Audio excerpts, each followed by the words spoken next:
Badiul Alam, fi Zikir, Kisya Satuni alaihi salam. Disadur dari kitab Badai As-Suhur fi Wakai Ad-Duhur, karya Al-Imam Jalaluddin Abdurrahman bin Abu Bakar As-Suyuti alih bahasa Syaroni As-Samfuri. Daftar isi. 1. Kata pengantar. 2. Nama asli Nabi Nuh alaihi salam. 3. Awal mula diutusnya Nuh alaihi salam sebagai Rasul Allah. 4.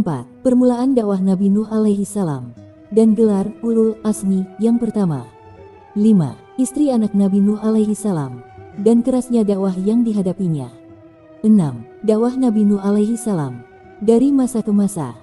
7. Detik-detik menjelang banjir bandang pada masa Nabi Nuh alaihi salam. 8. Sosok pembawa kayu-kayu perahu Nabi Nuh alaihi salam. 9. Peristiwa pengangkatan kayu-kayu perahu Nabi Nuh alaihi salam dari Kufah ke Baghdad. 10. Proses pembuatan perahu Nabi Nuh alaihi salam dan penyempurnanya adalah nama 4 khalifah Islam. 11. Persiapan pemberangkatan perahu Nabi Nuh alaihi salam.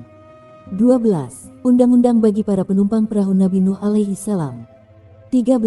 Ramalan akan datangnya banjir bandang Nabi Nuh alaihi salam. 14. Misteri bangunan kuno dalam sumur. 15. Bangunan kuno Raja Suraid. 16. Ketika banjir bandang datang menyapa. 17. Banjir bandang Nabi Nuh alaihi salam meratai ke seluruh penjuru bumi. 18. Gambaran dahsyatnya kepayahan manusia saat menghadapi banjir bandang. 19. Lamanya banjir bandang pada masa Nabi Nuh alaihi salam. 20. Pendaratan perahu Nabi Nuh alaihi salam. 21. Celak Ismit saat Nabi Nuh alaihi salam keluar dari perahu. 22. Kehidupan baru usai banjir bandang. 23. Perubahan keadaan bumi pasca banjir bandang. 24. Nabi Nuh alaihi salam mengawali hidup baru dengan menanam pepohonan. 25. Penutup. 1. Kata pengantar. Bismillah walhamdulillah wassalatu wassalamu ala rasulillah wa ala alihi wa sahbihi wa man walah. Ya haula wala quwata illa billah. Kami namakan terjemahan ini dengan judul Badiul Alam fi Kisyati Nuh alaihi salam, alam baru, kisah kehidupan Nabi Nuh alaihi salam, yang mana kami nukil dari kitab Badai As-Suhur fi Wakai Ad-Duhur karya seorang ulama besar mazhab Syafi'i, Al-Imam Jalaluddin Abdurrahman bin Abu Bakar As-Suyuti, atau yang biasa kita kenal dengan Imam Suyuti. Sejarah dalam agama Islam merupakan perkara yang penting, di mana hal tersebut bisa dibuktikan melalui Al-Quran sebagai kitab suci agama Islam. Isi kandungan dalam Al-Quran sebagian besarnya adalah memuat sejarah, baik sejarah para nabi dan rasul terdahulu serta kaumnya maupun sejarah para orang soleh. Meskipun begitu bukan berarti Al-Quran adalah kitab sejarah. Bukan hanya menceritakan sejarah para nabi dan rasul, Allah Subhanahu wa Ta'ala juga mengamanati kepada generasi selanjutnya untuk memperhatikan pelestarian dan penjagaan peninggalan-peninggalan dari sejarah itu. Dalam surat Al-Isra, ayat pertama, kenapa Allah Subhanahu wa Ta'ala tatkala mengisrakan hamba terkasihnya Sayyidina Muhammad Shallallahu Alaihi Wasallam harus melewati Masjid Al-Haram dan Masjid Al-Aqsa. Hal itu tiada lain karena di balik dua tempat itu terkandung sejarah dan peninggalan sejarah mayoritas para nabi dan rasul terdahulu. Allah hendak melestarikan dan menjaga kedua tempat suci tersebut, yang selanjutnya adalah tugas kita bersama. Umat-umat agama lain dengan bangga menyebutkan peninggalan-peninggalan nenek moyang mereka sebagai bukti keakuratan sejarah mereka. Kita sebagai umat Islam seharusnya lebih bangga melakukannya, karena pastinya kita telah meyakini bahwa agama Islam adalah satu-satunya agama yang diridai Allah Subhanahu wa Ta'ala. Namun, ketika kita berbangga diri dengan agama Islam kemudian ada orang yang menanyakan bukti-bukti peninggalan sejarah agama kita, apa yang hendak kita jawab jikalau terhadap peninggalan-peninggalan sejarah itu saja tidak tahu? Atau bahkan ketika peninggalan-peninggalan sejarah agama kita telah dihancurkan, bisa-bisa generasi yang akan datang akan menganggap Al-Quran hanya sebagai buku dongeng belaka. Lalu salah siapakah kalau nantinya benar-benar terjadi pada generasi penerus kita? Alhasil, semoga dengan disusunnya kitab-kitab sirah sejarah oleh para ulama kita terdahulu, dapat menjadikan pelecut bagi kita. Pelecut semangat yang semakin menghausi diri kita untuk lebih giat lagi menggali sejarah-sejarah yang masih bertumpuk di rak-rak perpustakaan dalam lembaran-lembaran kitab para ulama terdahulu. Ketika kita menyebut sejarah kaum syalihin saja Allah hujankan rahmat, apatah lagi jika menyebut-nyebut sejarah para nabi dan rasul. Sebagai insan pemilik gudang dosa, Al-Fakir memohon dengan sangat agar semua tulisanku jangan diaminkan sepenuhnya karena tentu yang salah lebih banyak dari yang benar. Koreksi dan kritikan yang membangun sangat kami idam-idamkan. Jazakumullah ahsanal jaza. 2. Nama asli Nabi Nuh alaihi salam. Dia adalah Nuh bin Lamak bin Matusyalha bin Idris alaihi salam. Imam Al-Kisai berkata, nama sebenarnya Nabi Nuh adalah Abdul Ghafar atau Yasikur. Dinamakan Nuh, menurut suatu pendapat, adalah karena ia melihat anjing yang mempunyai 4 mata. Lalu Nabi Nuh mengatakan, anjing ini sangat buruk menjijikan. Ternyata anjing itu berkata pada Nabi Nuh, wahai Abdul Ghafar, engkau menghina ukiran ataukah yang mengukir? Jika hinaan itu kau utarakan pada ukiran, maka jelas memang demikian adanya. Namun jika itu ditujukan padaku maka aku enggan memilih menjadi anjing. Dan jika hinaan tadi tertuju pada sang pengukir maka hinaan itu tidaklah layak, karena ia maha berkehendak atas apa yang dikehendakinya. Oleh karena kata-kata tadi maka Abdul Ghafar pun terus menangisi kesalahan dan dosanya. Karena seringnya menangis maka dinamakanlah dia dengan sebutan Nuh menangis. Hal ini sebagaimana yang diceritakan oleh Imam As-Sadi. 3. Awal mula diutusnya Nuh alaihi salam sebagai Rasul Allah.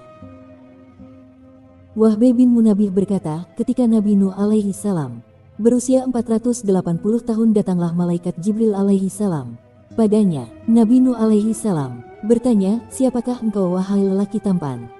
Jibril alaihi salam menjawab, saya adalah utusan Tuhan semesta alam, datang padamu membawa risalah.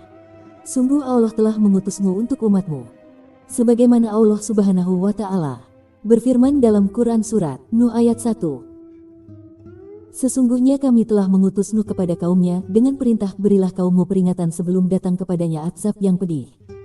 Lalu Jibril alaihi salam memakaikan baju mujahidin dan melilitkan sorban kemenangan serta memberinya ikat pinggang, Saiful Asmi, seraya berkata padanya, berilah peringatan pada musuh Allah yang bernama Darmasyil bin Fumail bin Jid bin Kabil bin Adam. Konon, Darmasyil adalah raja yang lalim. Dia adalah manusia pertama yang memeras arak dan meminumnya, manusia pertama yang bermain judi dan manusia pertama yang membuat baju dengan dihiasi emas. Dia dan kaumnya adalah penyembah 5 berhala, Wat, Siwa, Yakhuts, Ya'uk dan Nasr, sebagaimana disebutkan juga nama-nama itu dalam Al-Quran. Berhala-berhala utama ini dikelilingi oleh 1.700 berhala lainnya. Berhala itu juga dibuatkan rumah yang dibuat dari marmer berwarna-warni. Setiap satu rumah panjangnya mencapai 1.000 sirah, begitu pula lebarnya. Pada berhala-berhala itu juga terdapat kursi-kursi yang terbuat dari emas, di dalamnya terdapat berbagai macam perhiasan yang megah. Dan juga ada seorang pelayan yang bertugas melayaninya siang dan malam. Selain itu, juga diadakan hari raya untuk mereka yang diperingati setiap tahunnya. Keluarlah Nabi Nuh pada hari raya tersebut, sedangkan mereka menyalakan api di sekitar para berhalanya, mempersembahkan kurban lalu mereka bersujud memuliakan berhala-berhala itu. Dibawakan pula berbagai alat musik, gong ditabuh dan menari-menari berpesta ria sambil meminum arak. Pesta seks pun dilakukan secara terang-terangan. Mereka memperlakukan wanita seperti hewan. 4. Permulaan dakwah Nabi Nuh alaihi salam dan gelar Ulul Azmi yang pertama. Tatkala Nabi Nuh alaihi salam mendatangi kaumnya, ia berdiri di atas jurang seraya menengadahkan kepalanya ke atas seraya berdoa dengan doa wasilah berikut ini. Ya Allah, kumohon pertolongan padamu dengan berkat Nur Muhammad sallallahu alaihi wasallam. Melihat jumlah kaum Nabi Nuh alaihi salam yang begitu banyaknya, berserulah beliau dengan sekuat tenaga dan berkata, wahai kaumku, kedatanganku ini adalah atas perintah dari Tuhan semesta alam. Saya mengajak kalian untuk menyembah hanya kepadanya dan meninggalkan penyembahan terhadap berhala-berhala itu. Seruan Nabi Nuh ini begitu membahana dan menggelegar sehingga terdengarlah dari segala penjuru, dari ujung barat sampai ujung timur. Karena seruannya itu pula berjatuhanlah berhala-berhala itu dari kursinya. Terkagetlah semua pelayan kerajaan. Bahkan sang raja Darmasyil hingga dibuat pingsan oleh seruan itu. Setelah sang raja siuman, ia bertanya kepada orang-orang di sekelilingnya, suara apakah itu? Dijawab oleh salah satu dari mereka, itu adalah suara seorang lelaki yang bernama Nuh. Dia adalah orang gila yang akalnya sudah tidak normal lagi. Akhirnya sang raja memerintahkan para prajuritnya agar membawa Nabi Nuh ke hadapannya. Ketika Nabi Nuh alaihi salam sudah berada di hadapannya, sang raja pun bertanya, siapa kamu? Dijawab, saya adalah Nuh, utusan Tuhan semesta alam. Saya datang ke sini membawa risalah agar kalian semua beriman kepada Allah dan meninggalkan semua berhala itu. Lalu sang raja berkata, jika kamu gila, maka saya akan mengobatimu. Jika kamu fakir, maka saya akan mencukupkan harta untukmu. Dan jika kamu adalah orang yang terlilit hutang, maka saya akan melunasi semua hutangmu. Nabi Nuh alaihi salam menjawab, saya tidak gila, tidak juga fakir, tidak pula terlilit hutang. Saya adalah utusan Tuhan semesta alam. Nabi Nuh alaihi salam adalah rasul utusan Allah yang pertama masuk ke dalam golongan ulul azmi. Allah mengutusnya kepada kaum Kabil, kaum yang sangat keterlaluan dalam menyembah berhala dan dengan sengaja memperlihatkan kesyirikannya kepada Allah. Karena itulah Nabi Nuh alaihi salam mengajak mereka untuk beriman dan mengesahkan Allah semata serta mengajak mereka untuk berikrar dengan kalimat tiada Tuhan yang berhak disembah selain Allah dan Nuh adalah utusan Allah. Ketika sang raja mendengar ucapan itu, menjadi murkalah ia dan berkata, seandainya hari ini bukanlah hari raya pasti akan saya bunuh kamu secara mengenaskan. 5. Istri anak Nabi Nuh alaihi salam dan kerasnya dakwah yang dihadapinya. Diriwayatkan bahwa saat itu hanya ada satu orang yang beriman kepada Nabi Nuh alaihi salam. Dia adalah seorang wanita bernama Amrah. Lalu Nabi Nuh alaihi salam menikahinya dan dikarunia 6 orang anak, 3 putra dan 3 putri, Sam, Ham, Yafus, Haswah, Sarah dan Bahyurah. Setelah itu ada pula seorang wanita yang beriman, yaitu Walab binti Ajuel. Ia juga dinikahi oleh Nabi Nuh alaihi salam dan dikarunia 2 putra, Balus dan Kanan. Namun kemudian wanita itu kembali lagi kepada agamanya yang semula setelah ia memeluk Islam. Kemudian ada lagi beberapa orang yang beriman kepada Nabi Nuh alaihi salam, sekitar berjumlah 70 orang pria dan wanita. Setelah itu aktivitas keseharian Nabi Nuh alaihi salam adalah terus keluar untuk berdakwah dengan berseru, wahai kaumku, sembahlah Allah. Tiada Tuhan yang berhak disembah kecuali Dia, dan tiada pula sekutu baginya. Akhirnya keluarlah kaum Nabi Nuh dari rumah mereka masing-masing. Mereka menyambut seruan dakwah Nabi Nuh dengan lemparan batu dan sandal sehingga membuat Nabi Nuh alaihi salam pingsan. Mereka pun mengasingkan Nabi Nuh, menyeret dan melemparkannya ke dalam kotoran. Setelah Nabi Nuh alaihi salam siuman, diusaplah wajahnya yang berlumur darah. Segeralah ia beranjak untuk melakukan salat 2 rakaat dan berdoa.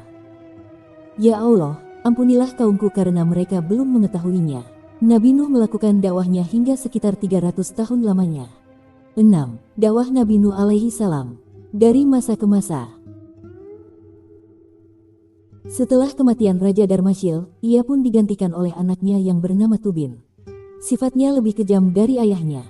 Namun Nabi Nuh alaihi salam tak patah arang untuk terus mengajak sang raja dan kaumnya beriman kepada Allah sebagaimana dulu dilakukan juga pada ayah Raja Tubin. Dakwahnya ini berjalan hingga 400 tahun lamanya. Sampai masuk kurun berikutnya, kurun kelima, tetap saja kaumnya masih dalam keadaan semula. Setiap mendengar seruan Nabi Nuh mereka sengaja menutupkan telinganya dengan tangan. Sebagaimana difirmankan Allah Subhanahu wa Ta'ala dalam Al-Quran, mereka mengumpulkan batu-batu di atas loteng. Di saat Nabi Nuh lewat maka mereka akan melemparinya dengan batu tersebut sampai Nabi Nuh jatuh pingsan.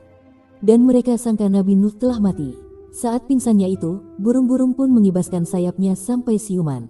Keadaan dakwah yang seperti ini terus berlangsung hingga melewati kurun ke-6.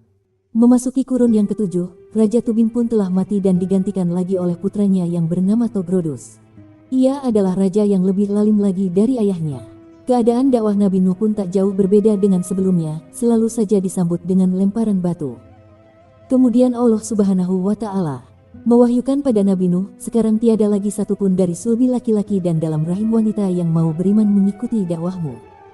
Karena itulah kemudian Allah Subhanahu wa Ta'ala berkehendak untuk menenggelamkan mereka. Maka berdakwahlah Nabi Nuh alaihi salam pada kaumnya dengan membawa kabar bahwa Allah tidak akan menyisakan sedikit pun dari mereka sebagaimana tercantum dalam Quran Surat Nuh ayat 26-27. Nabi Nuh berkata, ya Tuhanku, janganlah engkau biarkan seorang pun di antara orang-orang kafir itu tinggal di atas muka bumi. Sesungguhnya jika engkau biarkan mereka tinggal, niscaya mereka akan menyesatkan hamba-hambamu dan mereka tidak akan melahirkan selain anak yang berbuat maksiat lagi sangat kafir. Maka terbukalah pintu langit atas doa Nabi Nuh alaihi salam, dan bergemuruhlah para malaikat. 7. Detik-detik menjelang banjir bandang pada masa Nabi Nuh alaihi salam.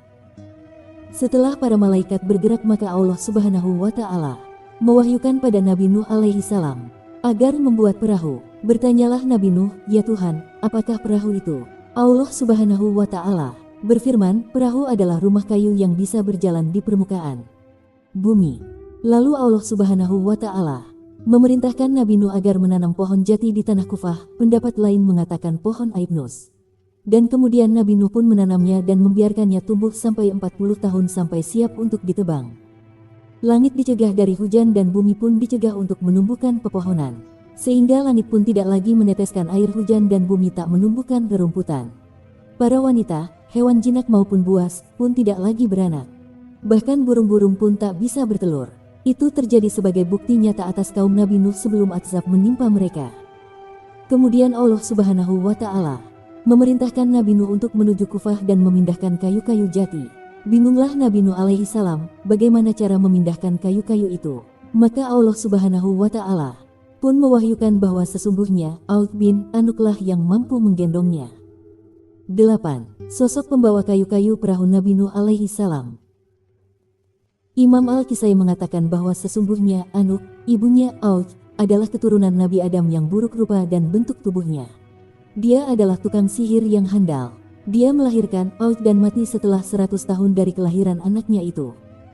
Ketika Aud sudah dewasa, ia berubah wujud menjadi raksasa yang tinggi dan lebar badannya mencapai 600 zirah. Ukuran 1 zirah zaman dahulu adalah setara dengan 1,5 zirah sekarang.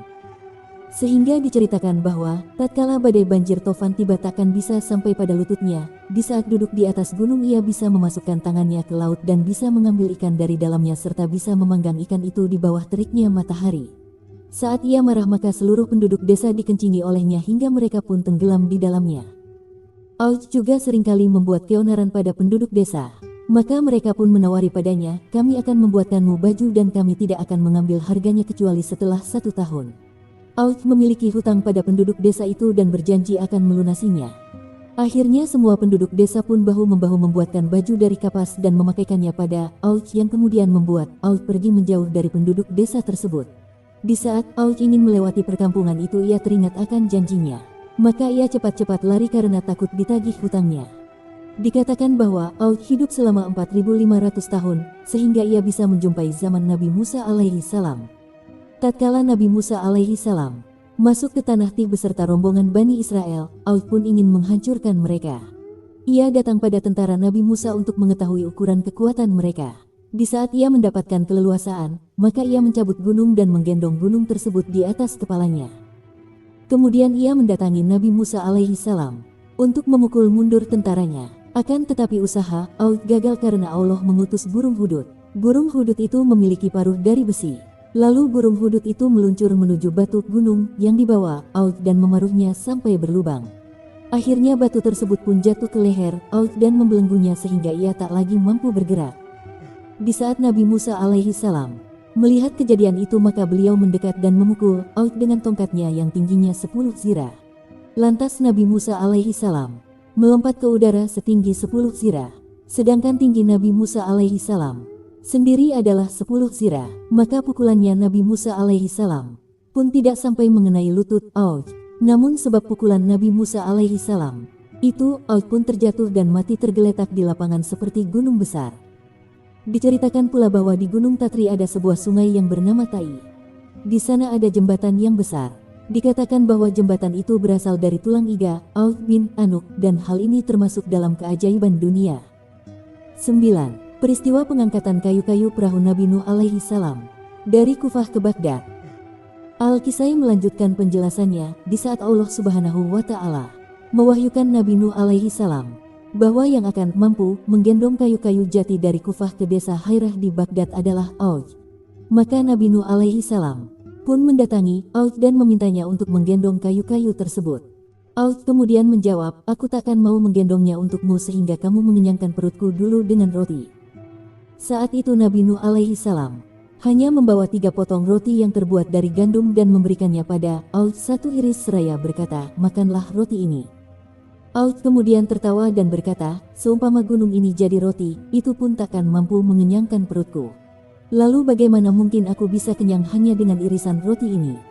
Kemudian Nabi Nuh alaihi salam memotong irisan roti tersebut dan mengucapkan, Bismillahirrahmanirrahim, makanlah. Maka Aud memakannya. Lalu diberinya lagi seiris roti oleh Nabi Nuh alaihi salam. Akan tetapi Aud menolaknya karena sudah merasa kenyang hanya dengan memakan setengah irisan roti tadi dan tidak merasa mampu untuk memakannya lagi. Akhirnya Aud menggendong semua kayu itu dari Kufah sampai Hairah di Baghdad dengan sekali muatan. 10. Proses pembuatan perahu Nabi Nuh alaihi salam dan penyempurnanya adalah nama 4 khalifah Islam. Ketika kayu-kayu itu sudah berada di hadapan Nabi Nuh, lantas Nabi Nuh alaihi salam pun kebingungan seraya berkata, "Wahai Tuhan, bagaimanakah cara untuk membuat perahu?" Kemudian Allah Subhanahu wa Ta'ala memerintahkan malaikat Jibril alaihi salam agar mengajari Nabi Nuh alaihi salam membuat perahu. Lalu Nabi Nuh menjadikan kayu-kayu tersebut sebuah papan dan menggabungkannya satu sama lain serta memakunya dengan paku besi.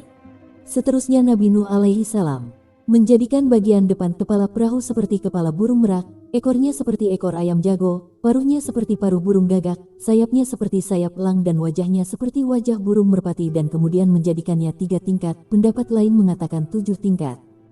Ibnu Abbas radhiyallahu anhu berkata, perahu Nabi Nuh alaihi salam panjangnya 1000 sirah, lebarnya 600 sirah, dan tingginya 300 sirah. Konon Nabi Nuh alaihi salam membuat perahu itu selama 40 tahun. Sampai semua kaumnya pun menghina dan meremehkan Nabi mereka sendiri dengan berkata, "Wahai Nuh, kamu telah meninggalkan kenabian dan menjadi tukang kayu." Imam Al-Kisai kemudian berkata bahwa pada suatu malam, kaum Nabi Nuh keluar dan berusaha menyalakan api untuk membakar kayu perahu tersebut. Akan tetapi apinya tidak bisa menyala. Lantas mereka berkata, "Ini adalah sihirnya Nuh." Di saat pembuatan perahu sudah hampir jadi, maka Nabi Nuh alaihi salam melapisinya dengan aspal. Kemudian Allah Subhanahu wa Ta'ala mewahyukan kepadanya agar memberi 4 paku di samping kanan dan kiri perahu dan memberinya ukiran di setiap satu pakunya. Lalu Nabi Nuh alaihi salam berkata, "Ya Tuhan, apa faedahnya hal itu?" Allah berfirman, "Ini adalah nama-nama sahabat Nabi Muhammad sallallahu alaihi wasallam. Mereka adalah hamba Allah yang bernama Abu Bakar, Umar, Utsman dan Ali radhiyallahu anhu. Perahu ini takkan bisa sempurna sehingga engkau melakukan hal tersebut." Maka Nabi Nuh alaihi salam pun melakukan apa yang diperintahkan Allah Subhanahu wa Ta'ala, dan jadilah perahu tersebut dengan sempurna. 11. Persiapan pemberangkatan perahu Nabi Nuh alaihi salam. Setelah perahu Nabi Nuh alaihi salam jadi sempurna, dengan izin Allah Subhanahu wa Ta'ala, ia mampu berbicara dengan keras, "Tiada Tuhan yang berhak disembah selain Allah, Tuhan yang Maha Awal dan yang Maha Akhir. Aku adalah perahu, barang siapa yang menaikiku maka ia akan selamat dan siapa yang enggan padaku maka akan hancur." Lalu Nabi Nuh alaihi salam berseru kepada kaumnya, "Sudah percayakah kalian sekarang?" Mereka menjawab dengan angkuh, "Ini adalah sihirmu wahai Nuh." Kemudian Allah Subhanahu wa Ta'ala mewahyukan kepada Nabi Nuh, "Murkaku sudah memuncak bagi orang yang mendurhakaiku." Lalu Allah Subhanahu wa Ta'ala memerintahkan Nabi Nuh membawa bekal makanan pokok yang cukup untuk 6 bulan dan membuatkan wadah sebagai tempat air tawar. Kemudian Allah Subhanahu wa Ta'ala menurunkan bola mata dari surga yang mempunyai cahaya seperti cahaya matahari untuk Nabi Nuh alaihi salam. Dengan itu Nabi Nuh alaihi salam bisa mengetahui pergantian siang dan malam serta lewatnya waktu-waktu. Nabi Nuh alaihi salam kemudian meminta izin kepada Allah Subhanahu wa Ta'ala untuk melakukan ibadah haji terlebih dahulu dan Allah Subhanahu wa Ta'ala pun mengizinkannya. Maka berangkatlah Nabi Nuh untuk menunaikannya. Tatkala Nabi Nuh alaihi salam menuju Makkah, kaumnya ingin menghancurkan perahu tersebut. Lalu Allah Subhanahu wa Ta'ala memerintahkan para malaikat agar mengangkat perahu itu di antara langit dan bumi. Para malaikat pun mengangkatnya dan kaum Nabi Nuh melihat kejadian itu. Sesampainya Nabi Nuh alaihi salam di Makkah, beliau langsung tawaf di Baitullah sebanyak 7 kali putaran serta berdoa untuk kaumnya dan Allah Subhanahu wa Ta'ala mengabulkan doanya tadi. Sewaktu Nabi Nuh alaihi salam pulang dari Makkah, maka Allah Subhanahu wa Ta'ala menurunkan perahu tersebut di atas permukaan bumi tempat semula. Kemudian Allah mewahyukan kepadanya agar naik ke atas gunung dan berteriak dengan sekeras-kerasnya, "Wahai para hewan liar, burung-burung, para hama kutu dan semua yang bernyawa, kemarilah dan naiklah kalian semua dalam perahu karena azab sudah dekat." Teriakan Nabi Nuh alaihi salam tadi terdengar sampai arah barat dan timur, sehingga para hewan liar, burung-burung, hewan ternak dan kutu, semuanya berdatangan menghadap Nabi Nuh dengan berduyun-duyun.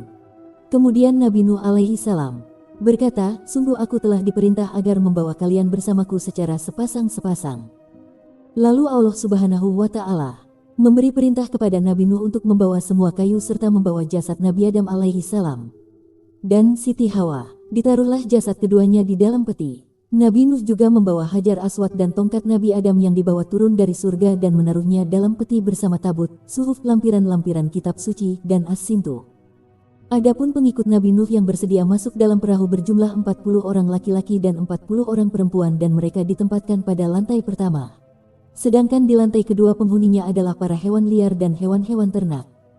Diceritakan bahwa hewan yang paling akhir memasuki perahu adalah keledai, dikarenakan ekornya diikat oleh iblis sehingga menjadikannya sulit untuk masuk. Nabi Nuh menyangka bahwa keledai enggan untuk ikut masuk perahu seraya berkata padanya, "Masuklah wahai terkutuk yang dilaknat." Kemudian keledai itu pun masuk bersama iblis. Di saat Nabi Nuh alaihi salam melihatnya, beliau pun berkata, "Siapa yang mengizinkanmu masuk ke sini?" Lalu iblis menjawab, "Kamu sendiri yang mengizinkanku masuk. Bukankah engkau berkata, 'Masuklah wahai terkutuk, dan tiada satupun yang terkutuk di dunia ini selain aku'?" 12. Undang-undang bagi para penumpang perahu Nabi Nuh alaihi salam. Diriwayatkan bahwa ketika Nabi Nuh alaihi salam berada di dalam perahu itu, beliau membuat undang-undang melarang semua penumpang untuk berhubungan intim karena dikhawatirkan akan berkembang biak dan tempatnya akan menjadi sempit. Maka semua penumpang mematuhi undang-undang tersebut terkecuali anjing. Anjing justru melakukan hubungan intim dengan betinanya. Kucing yang melihatnya pun melaporkan hal itu kepada Nabi Nuh alaihi salam. Akan tetapi anjing mengingkari perbuatannya itu dan bahkan mengulangi perbuatan terlarangnya itu sampai 2 atau 3 kali. Kemudian kucing pun melaporkannya kembali kepada Nabi Nuh alaihi salam. Lantas Nabi Nuh alaihi salam memanggil kedua anjing itu dengan aib. Mulai saat itulah terjadi permusuhan antara kucing dan anjing. Aib itu kemudian menimpa pada mereka setiap hendak melakukan hubungan intim. Kucing berujar, "Setiap aku berhubungan intim, aku berkeinginan agar tidak melihat anjing dan anjing pun tidak melihatku." Diceritakan bahwa ketika kotoran-kotoran hewan sudah banyak berceceran di dalam perahu, maka para penumpang mengadu kepada Nabi Nuh alaihi salam. Lalu Allah Subhanahu wa Ta'ala mewahyukan kepada Nabi Nuh alaihi salam, "Peraslah ekor gajah." Ketika Nabi Nuh alaihi salam memeras ekor gajah tersebut, keluarlah babi jantan dan betina. Kemudian babi-babi itu memakan semua kotoran-kotoran yang tercecer.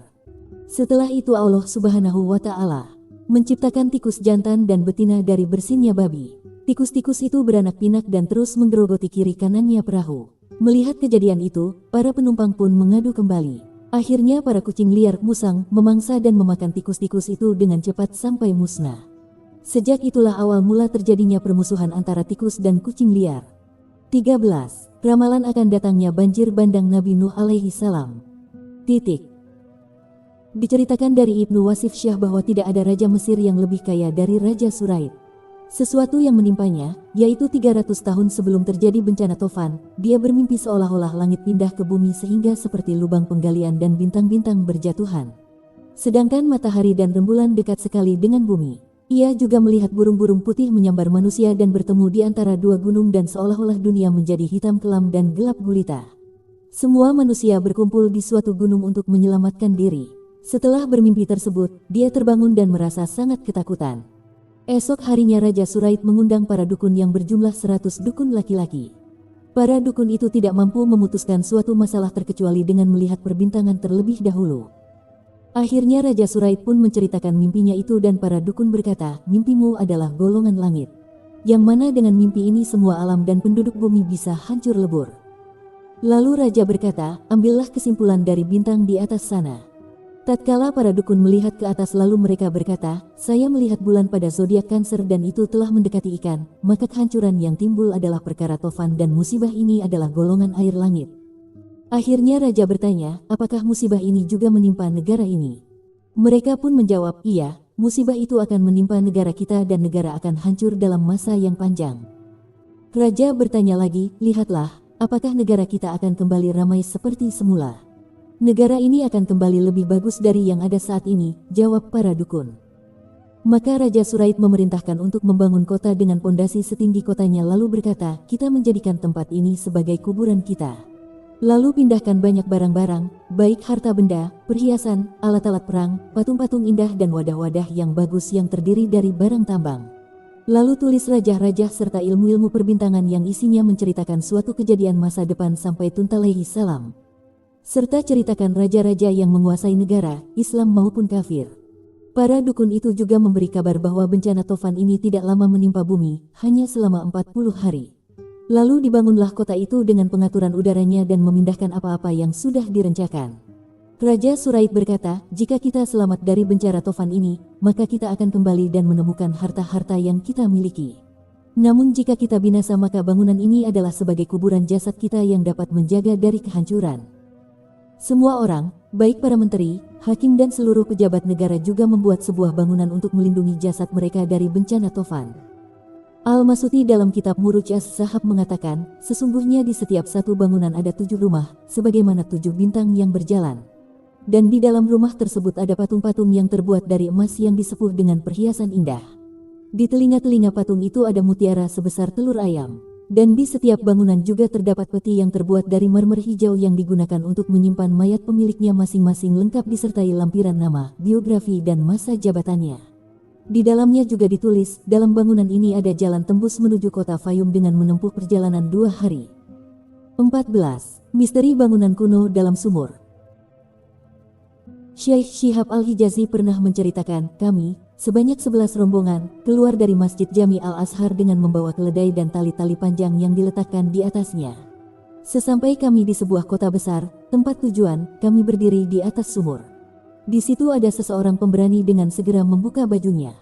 Lalu kami ikat perutnya dengan tali yang kami bawa tadi. Ia pun masuk ke dalam sumur dengan tali yang terikat. Setelah turun ke bawah, ternyata tali sudah habis sedangkan dasar sumur belum terjangkau. Sehingga sorban-sorban yang kami pakai digunakan pula untuk menyambung tali-tali tadi.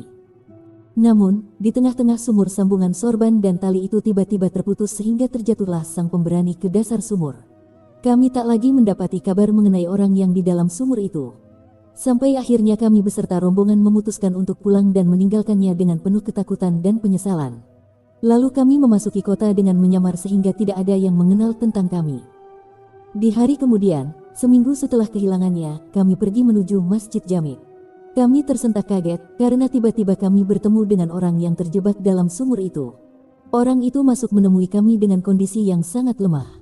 Sesampainya di depan pintu masjid, ia mendekati kami dan langsung terjatuh pingsan. Di saat ia tersadar dari pingsannya, kami memintanya untuk menceritakan kejadian yang telah menimpanya beberapa hari lalu dalam sumur. Laki-laki itu pun memulai ceritanya, setelah aku benar-benar terjatuh ke dasar sumur, aku melihat ada sesosok makhluk halus yang menaikiku. Ia memberiku barang lunak. Kemudian ku bakar barang itu dengan kayu bakar pada lilin. Kemudian aku berjalan dengan lilin itu. Kutemukan di dalamnya sesuatu yang banyak, kotoran kelelawar dan lainnya. Aku juga melihat jasad-jasad yang memiliki postur tubuh sangat besar dan tinggi. Semua jasad itu berdiri tegak menggunakan tongkat. Kudekati salah satu jasad itu, kusentuh dan kugerak-gerakkan. Seketika hancurlah jasad itu. Lalu kuambil tongkat itu dari tangannya dan kubawa untuk berjalan. Tiba-tiba aku tersentak kaget. Kulihat ada pintu dan juga sebuah teralaihi salam. Aku terus berjalan menuju teras depan itu, rasa takut dan gemetar semakin menggelayutiku. Di teras itu kutemukan banyak tulang belulang yang telah hancur serta tengkorak-tengkorak kepala yang besarnya sebesar semangka. Lantas kuteruskan berjalan penuh ketakutan, tiba-tiba kulihat sosok makhluk berjalan di depanku. Tubuhku semakin gemetar tak karuan. Aku bergumam dalam hati, makhluk apakah itu? Kutoleh perlahan, ternyata seekor lenggarangan. Akhirnya aku berjalan mengikuti langkah hewan itu hingga keluar dari lubang. Dan kulihat ada seberkas sinar dunia. Rasa menggebu-gebu ingin segera keluar dari gelapnya ruangan semakin tak terbendung lagi. Tapi apalah dayaku tak mampu melakukannya. Kemudian kugali lubang itu dengan tongkat yang ada di tanganku. Menjadi longgarlah lubang itu sedikit demi sedikit dan akhirnya aku bisa keluar dari tempat yang mengerikan itu. Tatkala kusadari bahwa aku telah berada di permukaan bumi, maka terjatuhlah aku sehingga membuatku tak sadarkan diri. Aku tak tahu, ada di belahan bumi manakah aku. Tiba-tiba aku melihat sosok manusia di hadapanku dan ia berkata, berdirilah wahai pemuda, karena rombonganmu telah pergi dan meninggalkanmu. Kutanyakan, di manakah aku? Dijawab, kamu sekarang berada di padang pasir kota Fayum. Akhirnya aku berdiri dan ikut dengan rombongan laki-laki tadi. Ternyata ketika aku keluar dari lubang tadi, aku menemukan emas yang sangat bagus yang menempel di tongkat yang kubawa. Dan setelah aku siuman, ternyata tongkat itu telah raib dari genggamanku.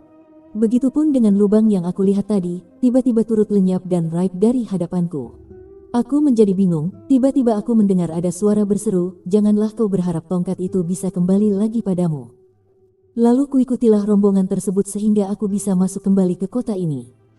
Abu Raihan al-Bairuti dalam kitabnya Al-Atsar al-Baqiyah min Qurun al-Khaliyah mengatakan, sesungguhnya bangunan besar sebelah timur itu di dalamnya terdapat sebuah berhala yang terbuat dari marjan putih dan hitam, mempunyai dua mata yang terbuka dan bersinar mencorong. Berhala itu duduk di atas kursi yang terbuat dari emas dan tangannya membawa tongkat. Ketika ada salah satu orang yang mendekat maka berhala itu akan mengeluarkan suara yang sangat keras alaihi salam. Sehingga keluarlah orang yang mendekat tadi dan menjauh dari tempat itu. Tapi meskipun telah menjauh, suara berhala itu akan terus mengejar dan mengikuti orang itu sampai orang itu mati. Sedangkan bangunan yang berada di sebelah barat itu juga terdapat sebuah berhala yang terbuat dari batu sawan. Berhala itu juga duduk di atas kursi yang terbuat dari emas alaihi salam. Di kepalanya ada semacam ular yang melingkari lehernya. Ketika ada salah seorang yang mendekat maka ular itu akan melompat dan melilit pada leher orang tersebut sampai orangnya mati. Dan kemudian ular itu akan kembali pada tempatnya semula. Kemudian pada bangunan kecil yang dihias dengan batu sawan, di sana juga terdapat berhala yang terbuat dari bukti.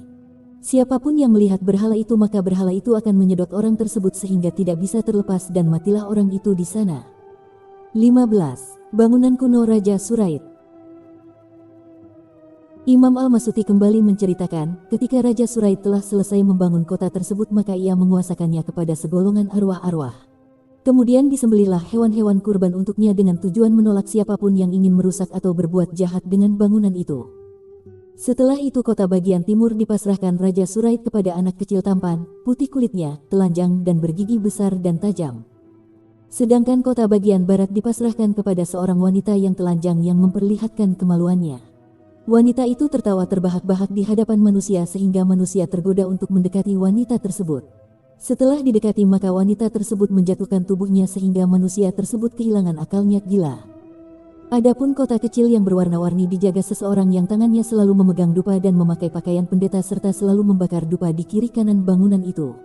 Dan segerombolan orang dari tanah Jibrah menjelaskan, sesungguhnya penduduk Jibrah seringkali melihat penjaga tersebut yang selalu berjalan mengelilingi kota itu di saat terik matahari dan di waktu terbenamnya matahari.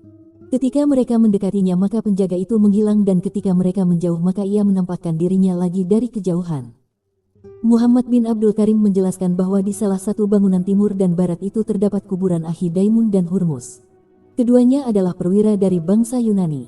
Kuburannya Ahidaimun dibangun lebih dahulu daripada kuburannya Hurmus. Para penduduk Sapiyah dari berbagai pelosoknya ramai-ramai berziarah ke sana dengan membawa harta yang banyak untuk menunaikan nazar mereka. Di belakang bangunan itu jika dilihat dari wilayah barat maka akan ditemukan 400 kota yang ramai tanpa desa. Kembali Imam Abul Hasan Al-Masuti menjelaskan dalam kitabnya Muruj Az-Zahab, setelah selesai membangun bangunan itu maka Raja Suraid menghiasinya dengan sutra berwarna-warni dari atas sampai bawah. Dan ia menjadikan tempat ini sebagai hari raya yang dihadiri oleh para pembesar dari kotanya.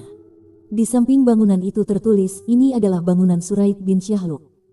Ia membangunnya selama 60 tahun. Siapapun yang ingin menghancurkan bangunan itu, maka dibutuhkan waktu 600 tahun. Padahal umumnya merusak itu lebih mudah daripada membangun. Dan cerita ini adalah yang benar. Dikatakan bahwa tatkala Khalifah Al-Mamun membuka pintu pada bangunan yang besar itu maka ditemukan sebongkah batu marjan berbentuk papan yang di dalamnya terdapat tulisan dari goresan pena kuno, ini adalah bangunan Suraid. 16. Ketika banjir bandang datang menyapa. Kemudian Allah Subhanahu wa Ta'ala mewahyukan, "Hai Nuh, jika tempat pembakaran dari rumah anakmu yang bernama Sam itu memancarkan air maka naiklah ke atas perahu." Sam adalah anak tertuanya Nabi Nuh alaihi salam. Saat itu Sam berusia 300 tahun dan menikahi wanita bernama Rahmah. Akhirnya Nabi Nuh alaihi salam datang ke rumah Sam, "Wahai Rahmah, sungguh awal terjadi datangnya banjir tofan itu dari tempat pembakaran ini, tempat yang kau gunakan untuk memasak roti. Jika kamu melihat pembakaran ini memancarkan air maka segeralah kamu lari dan memberitahuku." Dikatakan bahwa sesungguhnya tempat pembakaran itu adalah dari Hajar Aswad. Tepat di hari Jumat tanggal 10 Rajab, Siti Rahmah sedang memasak roti di tempat itu. Di saat memasak roti yang terakhir tiba-tiba terpancarlah air. Sebagaimana firman Allah Subhanahu wa Ta'ala. Quran Surat Hud ayat 40. Hingga apabila perintah kami datang dan dapur telah memancarkan air, kami berfirman, muatkanlah ke dalam bahtera itu dari masing-masing binatang sepasang, jantan dan betina, dan keluargamu kecuali orang yang telah terdahulu ketetapan terhadapnya dan muatkan pula orang-orang yang beriman. Dan tidaklah beriman bersama dengan Nuh kecuali sedikit. Di saat Siti Rahmah melihat kejadian itu, ia pun langsung menjerit, Allahu Akbar. Telah datang azab dari Allah dan sungguh benar apa yang disampaikan Nabi Allah Nuh. Kemudian Siti Rahmah bergegas lari dan memberitahukan Nabi Nuh alaihi salam tentang pancaran air di tempat pembakaran dapur itu. Lalu Nabi Nuh alaihi salam hanya berucap, Ya haula wala quwata illa billahil aliyil azim. Sebelumnya Nabi Nuh alaihi salam telah mempersiapkan bekal yang dibutuhkan saat nanti dalam perahu, sampai pakan ternak dan burung pun telah dipersiapkan. Maka tatkala Siti Rahmah mengabarkan kepadanya atas kejadian pancaran air itu, bergegaslah Nabi Nuh alaihi salam mendatangi rumah Sam dan dilihatnya air sudah memenuhi ruangan depan rumah dan telah melewati pintu bagai sungai yang besar. Akhirnya dengan segera Nabi Nuh alaihi salam menuju perahu dan berseru, Wahai kaumku, selamatkan diri kalian, selamatkan diri kalian. Ayo cepat naik ke atas perahu. Selama dakwahnya, Nabi Nuh alaihi salam hanya berhasil memiliki pengikut 40 laki-laki dan 40 perempuan, merekalah yang turut serta dalam perahu. Kemudian Nabi Nuh alaihi salam berkata kepada putranya yang lain yang bernama Kanan, Hai anakku, naiklah ke perahu bersama kami dan janganlah kamu berada bersama orang-orang yang kafir. Anaknya menjawab, aku akan mencari perlindungan ke gunung yang dapat memeliharaku dari air bah. Nuh berkata, tidak ada yang bisa melindungi hari ini dari azab Allah selain Allah yang maha penyayang. Dan gelombang menjadi penghalang antara keduanya, maka jadilah anak itu termasuk orang-orang yang ditenggelamkan. Quran Surat Hud ayat 42-43. Sungguh Allah telah memberitahukan bahwa Kanan bukan termasuk orang yang soleh. Wahb bin Munabih mengatakan bahwa Kanan bin Nuh tenggelam sebelum ia sampai ke gunung. Ibnu Abbas radhiyallahu anhu berkata, saat pembakaran itu memancarkan air maka pintu-pintu langit terbuka dengan guyuran hujan tanpa mendung, dunia menjadi gelap gulita, malaikat gada mengepakkan sayapnya di permukaan matahari, dan langit pun berkata, andai saja Allah tidak memberikan batas niscaya akan tembus hingga lapis bumi ketujuh. Saat kejadian itu jika ada seorang lelaki yang berjalan maka bekas injakannya akan memancarkan air. Wanita yang sedang berdiri di rumahnya pun akan melihat pancaran air bergelombang di bawah kakinya. Dan meratalah air memancar di seluruh permukaan bumi. Di saat air memancar di kota Amsus, tempat kerajaan Surait, terdengarlah jeritan alam. Maka sang raja beserta para pembesarnya naik ke atas gunung yang tinggi untuk melihat keadaan manusia. Ia pun bertanya-tanya dari manakah sumber air ini datang, namun tak ditemukan jawabannya, terkecuali air memancar deras dari bekas telapak kudanya. Lalu ia kembali ke pemukimannya, lagi-lagi yang ia jumpai hanya air berombak yang besar seperti gunung. Dan tiada lagi sesuatu yang tersisa di atas permukaan bumi. Wahb bin Munabih mengatakan bahwa tempat awal terjadinya bencana banjir Tofan adalah dari kota Kufah, sebab disitulah keberadaan tempat pembakaran dapurnya Siti Rahmah yang memancarkan air. Adapun Nabi Nuh alaihi salam beserta kaumnya telah menaiki perahu. Sedangkan tatkala Aud bin Anuk manusia raksasa yang membawa kayu-kayu jati perahu Nabi Nuh alaihi salam melihat bencana ini maka segeralah ia menuju perahu dan meletakkan tangannya di perahu. Lalu Nabi Nuh alaihi salam berkata kepadanya, apa yang kau inginkan wahai musuh Allah? Aud menjawab, saya takkan menyakitimu wahai Nabi Allah. Izinkanlah ku berjalan bersama perahu ini kemanapun berlayar. Maka tanganku turut berpegangan di perahu ini dan saya merasa nyaman dari kepanikan. Aku pun mendengar tasbihnya para malaikat. Kemudian Allah subhanahu wa ta'ala mewahyukan pada Nabi Nuh alaihi salam, janganlah engkau takut pada Aud. Biarlah ia ikut berjalan bersama perahu kemana akan berlayar. Kemudian Nabi Nuh alaihi salam mengunci pintu-pintu perahu dan berkata, naiklah kamu sekalian ke dalamnya dengan menyebut nama Allah di waktu berlayar dan berlabuhnya. Sesungguhnya Tuhanku benar-benar maha pengampun lagi maha penyayang. Quran Surat Hud ayat 41.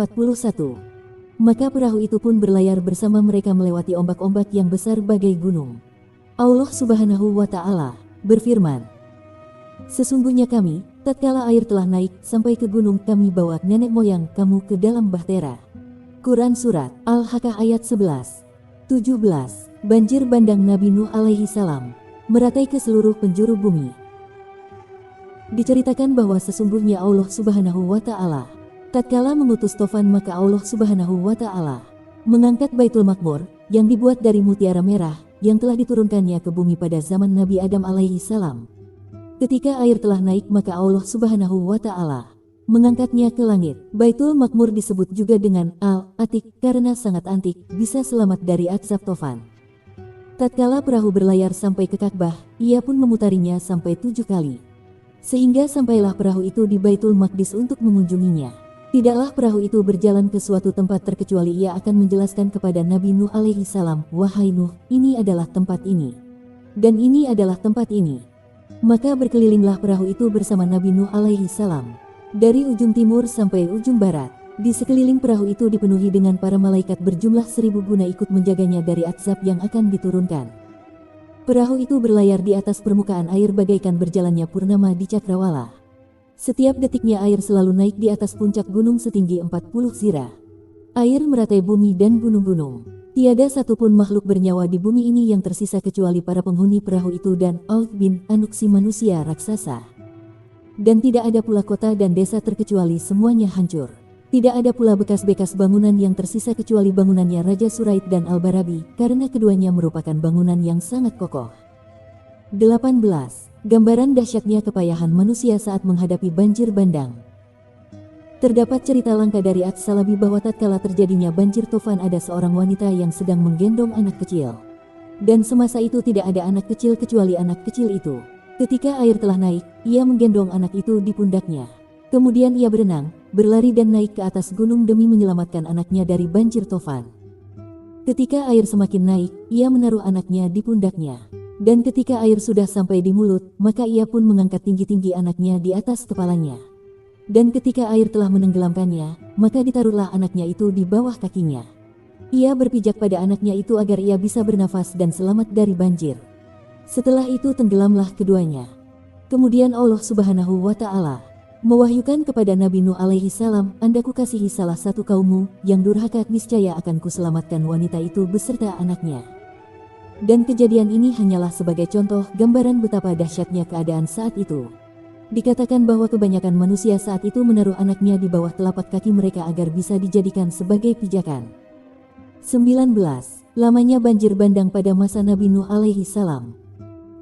Imam Al-Kisai berkata, mengenai berapa lama masa banjir di zaman Nabi Nuh alaihi salam.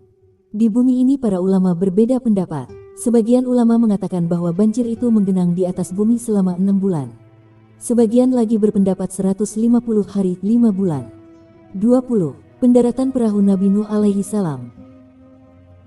Setelah itu Allah Subhanahu wa Ta'ala memerintahkan kepada bumi dan langit sebagaimana firman-Nya dalam Quran surat Hud ayat 44. "Hai bumi, telanlah airmu, dan hai langit, hujan berhentilah." Dan air pun disurutkan, perintah pun diselesaikan dan bahtera itu pun berlabuh di atas bukit Judi. Dan dikatakan, binasalah orang-orang yang zalim.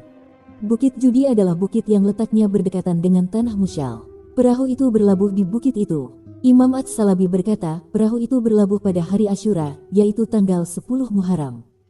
Kemudian berpuasalah Nabi Nuh alaihi salam di hari itu sebagai ungkapan syukur kepada Allah Subhanahu wa Ta'ala. Dan Nabi Nuh alaihi salam juga memerintahkan semua penumpang untuk ikut berpuasa sebagai tanda syukur atas kenikmatan-kenikmatan yang telah diberikan Allah Subhanahu wa Ta'ala kepada mereka. Diceritakan bahwa hewan-hewan, burung-burung, binatang ternak, hewan liar, semuanya juga turut melakukan puasa.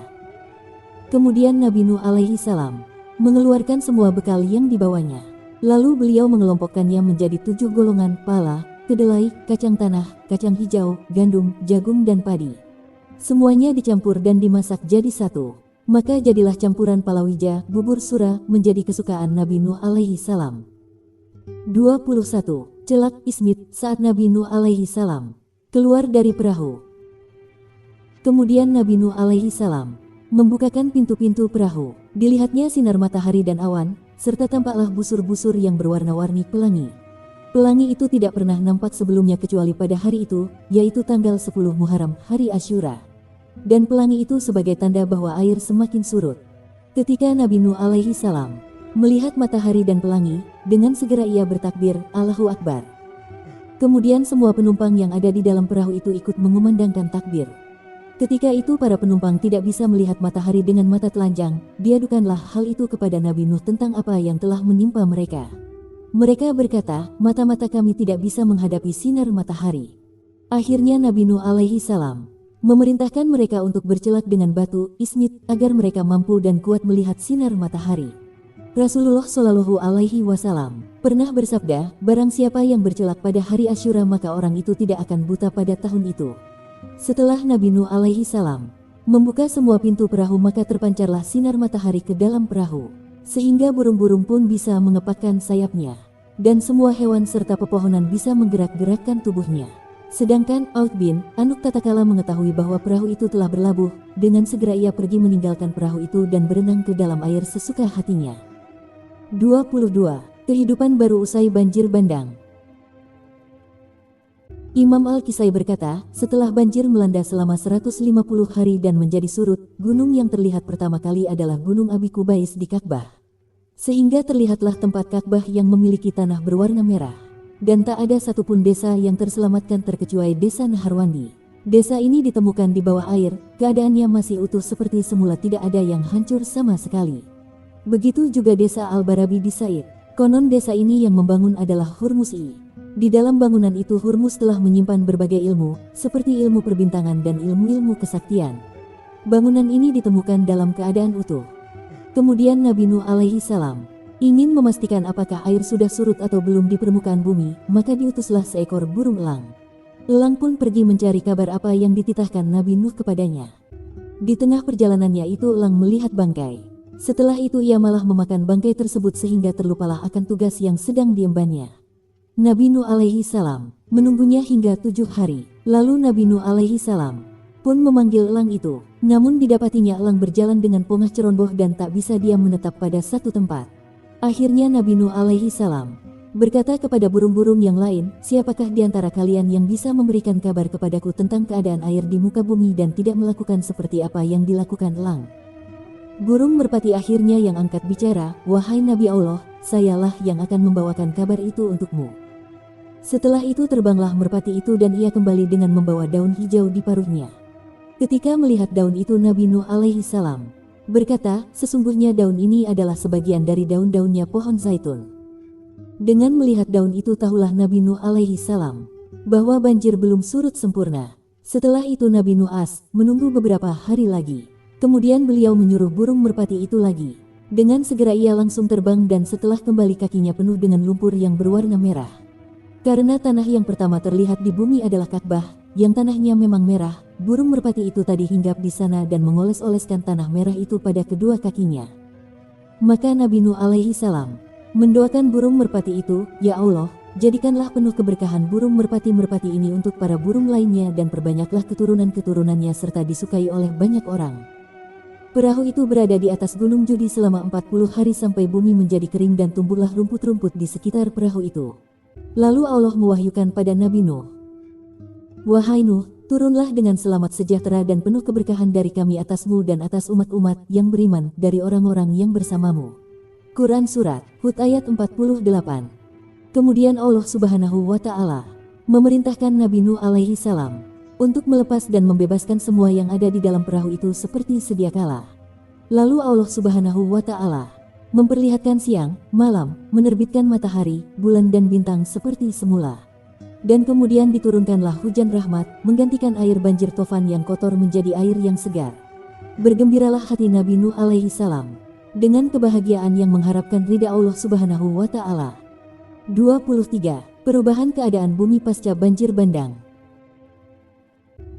Sewaktu Nabi Nuh alaihi salam keluar dari perahu, dilihatnya bumi ini menjadi serba putih. Nabi Nuh merasa heran, maka datanglah malaikat Jibril alaihi salam dan bertanya, wahai Nuh, apakah engkau tahu apa sebenarnya putih-putih yang kamu lihat ini? Nabi Nuh alaihi salam malah balik bertanya, apakah ini? Malaikat Jibril alaihi salam menjawab, sesungguhnya warna putih-putih itu adalah tulang belulang dari kaummu. Setelah mengetahui hal itu lalu Nabi Nuh alaihi salam mendengar suara-suara yang bergemerincingan. Malaikat Jibril alaihi salam pun bertanya lagi, apakah kamu tahu suara apakah itu? Suara apakah itu? Nabi Nuh balik bertanya. Dijawab, sesungguhnya ini adalah suara rantai-rantai yang digunakan untuk menyeret kaummu ke neraka. Sebagaimana firman Allah dalam Quran Surat Nuh ayat 25. Disebabkan kesalahan-kesalahan mereka, mereka ditenggelamkan lalu dimasukkan ke neraka. Maka mereka tidak mendapat penolong-penolong bagi mereka selain dari Allah. Dan diceritakan pula bahwa ketika Nabi Nuh alaihi salam keluar dari perahu, ia bersama 80 manusia. Setelah itu Nabi Nuh alaihi salam membangun sebuah desa dan meramaikannya. Desa itu diberi nama Samanin. Dan desa ini adalah desa pertama kali yang dibangun di permukaan bumi setelah terjadinya banjir bandang Toffan. Setelah 80 orang itu menempati desa tersebut, maka Allah Subhanahu wa Ta'ala menurunkan kerusakan dan binasalah 80 orang itu secara bersamaan. Tidaklah ada yang tersisa kecuali Nabi Nuh alaihi salam dan 3 anak beliau, Sam, Ham dan Yafus, serta 3 orang menantu beliau. Jumlahnya menjadi 7 orang, sebagaimana Allah Subhanahu wa Ta'ala berfirman dalam Quran Surat Ash-Shafat ayat 77. Dan kami jadikan anak cucunya orang-orang yang melanjutkan keturunan. Sehingga semua yang ada di alam ini berawal dari Nabi Nuh alaihi salam. Dan Nabi Nuh adalah bapaknya manusia kedua setelah Nabi Adam alaihi salam. Wahbe bin Munabih mengatakan, awal terjadinya banjir Toffan adalah di bulan Rajab sampai akhir bulan Zulhijjah 6 bulan. Imam Abu Masyar berkata, jarak antara banjir Toffannya Nabi Nuh alaihi salam dengan taubatnya Nabi Adam alaihi salam adalah 2240 tahun. Sedangkan jarak antara banjir Toffannya Nabi Nuh alaihi salam dengan hijrahnya Nabi Shallallahu alaihi wasallam adalah 3774 tahun. 24. Nabi Nuh alaihi salam mengawali hidup baru dengan menanam pepohonan. Imam At-Salabi menjelaskan bahwa ketika Nabi Nuh alaihi salam telah menetap, maka Allah Subhanahu wa Ta'ala mewahyukan kepadanya agar menanam pepohonan. Nabi Nuh alaihi salam pun menjalankan perintah tersebut, dan pohon pertama kali yang ditanam adalah pohon jati. Kemudian Nabi Nuh alaihi salam hendak menanam pohon anggur, namun beliau tidak menemukan pohon itu. Maka Nabi Nuh bertanya kepada putranya, Sam, wahai putraku, apakah kamu mengambil pohon anggur? Sam menjawab, saya tidak tahu, ayah. Akhirnya turunlah malaikat Jibril alaihi salam memberitahukan, wahai Nuh, sesungguhnya pohon anggur itu telah dicuri iblis. Lalu Nabi Nuh alaihi salam berkata kepada iblis, kembalikanlah kepadaku pohon anggur yang telah kau curi itu. Iblis menjawab, aku tidak akan mengembalikan pohon anggur itu sehingga kau mau membaginya denganku. Nabi Nuh alaihi salam berkata, baiklah, kamu nanti akan mendapat 1/3 bagian. Mendengar keputusan Nabi Nuh tersebut, iblis pun menolak. Kemudian Nabi Nuh alaihi salam menaikkan tawaran menjadi 2/3, maka setujulah iblis. Syekh Kamaluddin Ad-Damiri dalam kitabnya Hayat Al-Hayawan mengatakan, ketika iblis pertama kali menanam pohon anggur, ia menyembelih burung merak dan menyiramkan darahnya pada pohon anggur itu sampai terseraplah darah itu ke dalamnya. Setelah daunnya tumbuh maka iblis menyembelih monyet dan menyiramkan darahnya ke pohon anggur itu. Dan ketika berbuah muda maka iblis menyembelih harimau dan menyiramkan darahnya ke pohon anggur itu. Ketika buahnya sudah besar-besar maka iblis menyembelih babi dan menyiramkan darahnya ke pohon anggur itu. Maka dari itu siapapun yang meminum khamr maka tidak akan terlepas dari 4 sifat hewan itu. Keadaan orang yang meminum anggur adalah, pertama minum ia akan bergerak-gerak tubuhnya seperti burung merak.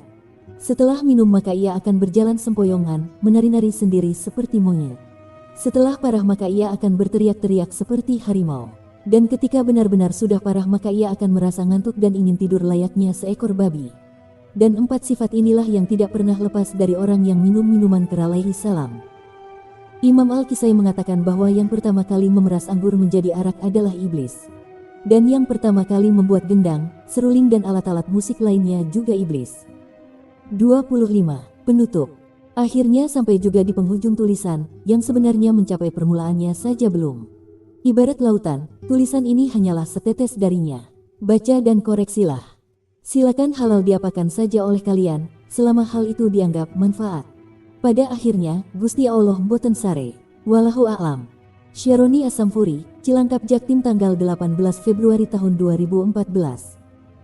Kitab Imam As-Suyuti Badai, As-Suhur bisa dibaca di http://www.alwarok.net/core/alwarakuran surat rek book page. Book sama dengan 1026 dan session sama dengan ABBBVFAGFGFHAAWER dan Fikye sama dengan 2 dan page sama dengan 1 dan option sama dengan 1.